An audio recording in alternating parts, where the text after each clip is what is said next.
Ayan po, meron tayong tanggap dito na 5 auto na concert. In-upgrade po siya, ginawa ko siyang 1,200 watt mula 500 watt. So, nagdagdag po tayo ng transformer, ginawa natin dalawa. Nagdagdag tayo ng capacitor, ginawa natin 6, 1,000 by 63 volt. At nagdagdag tayo ng output ng transistor. Yung 8 ginawa natin 24 pieces at yung resistor na 5 ohms 5 watts 0.25 ohms ay ginawa po natin 24 din po, 24 pieces. So ito po siya.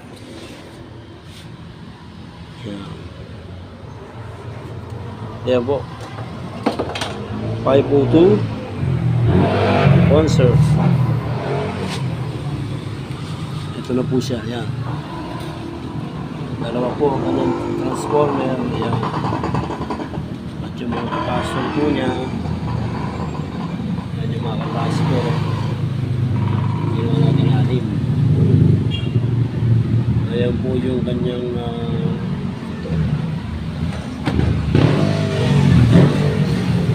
transistor. Yan. So ito po, bali 8 po ito. Tapos pangalawa po layer. Yan, 8 din po siya. Ilalim po 8 din. Yan po bali 24 pieces.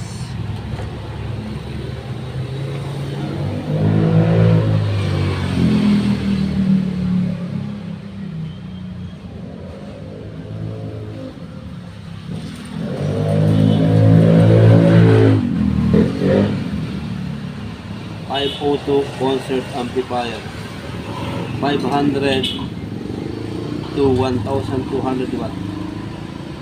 In-upgrade po natin siya, dagdag mo lahat ng power niya, kaya lumakas po siya. Panorin niyo po mabuti. Kami mapun sa iyo, matutunan nyo, at may 502 amplifier kayo, ay pwede upgrade. So yan po, guys.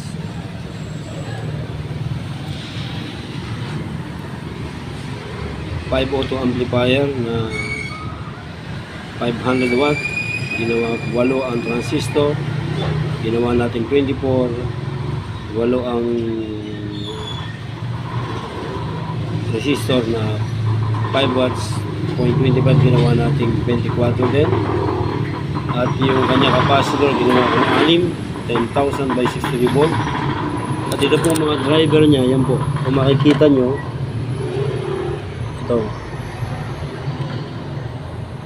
itong driver po niya ay pinalitan ko ng mas malalaking resistor, transistor yan. Ito po. Yan.